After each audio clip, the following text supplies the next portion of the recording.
রাজীব টেরি পেল না যে যেই রোবট দিয়ে সে পায়ের মাসাজ করাচ্ছিল তার স্মেল সেন্সর আগেই নষ্ট হয়ে গিয়েছিল।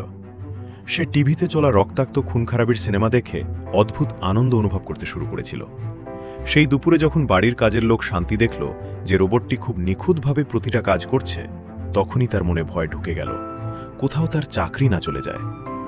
রাগে শান্তি কিছু কথা শোনালো, কিন্তু মন ঠান্ডা না হওয়ায় সে অ্যালকোহল তুলে নিল এবং রোবট অর্জুনের মুখে ছিটিয়ে দিল। কিন্তু এই কাজটাই খুব ভারী পড়ে গেল।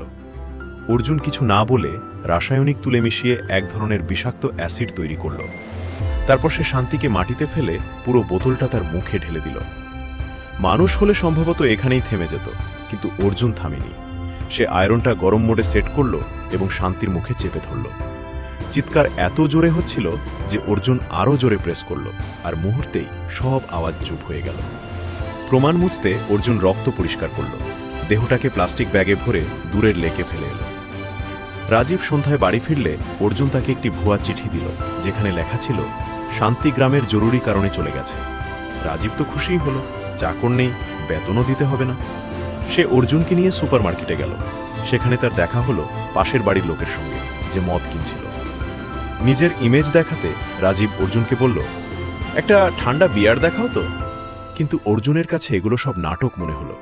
রাগে সে বোতলটা ভেঙে ফেলল। রাজীব রেগে গেল এবং গাড়িতে ওঠার পরপরই অপমান অর্জুনের মাথায় ঘুরতে লাগল।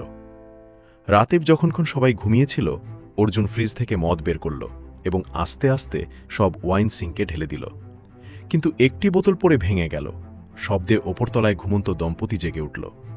রাজীব বন্দুক নিয়ে নিচে এলো এবং হঠাৎ অর্জুন সামনে এসে দাঁড়ালো। কিছু বুঝে ওঠার আগেই সে গুলি চালালো, সরাসরি অর্জুনের সার্কিটে। অর্জুন ভয়ানকভাবে ক্ষতিগ্রস্ত হল। রাজীবের ছোট